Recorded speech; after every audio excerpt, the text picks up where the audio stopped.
الله وبركاته. حبيباتي، أنا فتحت هذه القناة صدقة جارية لأبي الله يرحمه، فأتمنى منكم الدعاء له.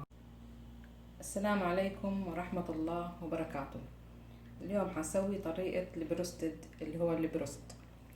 عندي هين المقادير، حنيجي للبهارات. أول حاجة واحدة جنزبيل معلقة صغيرة، واحدة بصل بودرة معلقة صغيرة، واحدة توم معلقة صغيرة، واحدة كزبرة معلقة صغيرة، واحدة بابريكا معلقة صغيرة، واحدة بهار حلو معلقة صغيرة، واحدة ملح معلقة صغيرة، واحدة بهار الدجاج. بالنسبة لهدولي كلهم هنا نفسهم كلهم. هذه بس بحطها مع الطحين، زيادة معاهم معلقة بيكنج باودر. نرجع لخلطتنا الأولى. عندي هين كمان دجاج، وعندي هين نص حليب سائل، وثلاث معالق خل، وبيضة. حنجيب هذه هنا نتبل اللي هو الدجاج، نحط النص كوب حليب، 3 معالق خل كبيرة، والبيض. نخلطهم كويس. بنحرك البهارات كلها وننزلها على الحليب.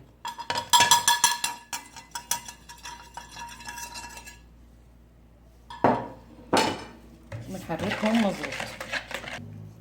شايفين؟ هلا بنجيب كل واحدة بنخرمها بالشكل هذا. شايفين؟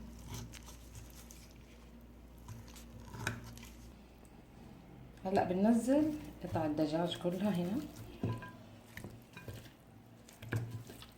نتبلها مظبوط يا بنات فيهم. يا بنات هلا خلاص حطيتهم، قلبتهم مظبوط. حغطيهم واحطهم بالثلاجة لمدة ساعتين، بعدين بنروح للطريقة الثانية. هلا بحط الطحين، بحط عليها كل البهارات زي اللي حطيتها على الدجاج، وبنحركهم. شايفين؟ معلقة بيكنج باودر كبيرة كمان يا بنات بنحطها عليها، وبنحركهم كمان مظبوط. هلا يا بنات طلعت انا الدجاج اللي متبل من الاول، وحتعفله في الطحين اللي انا بهرته.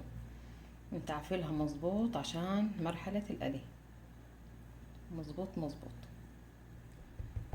شايفين؟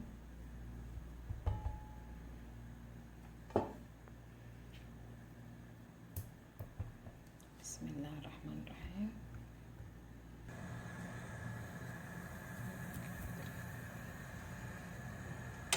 شوفوا يا بنات، هلا بننزلهم. بسم الله الرحمن الرحيم. هلا انا حطيتهم، بتركهم هيك مغطيين ابو هيك 10 دقايق، وبنقلبهم بوريكم اياه. يعني خلص هلا حطلعه واحط الوجبه الثانيه. شوفوا ما شاء الله تبارك الله يا بنات. خلص تبعنا البروستد. ما شاء الله تبارك الله، جميل بجنن. جربوه يا بنات، ما شاء الله كتير لذيذ. وهاي الصوصات اللي عملتها معاهم، وعلينا وعليكم بالعافية.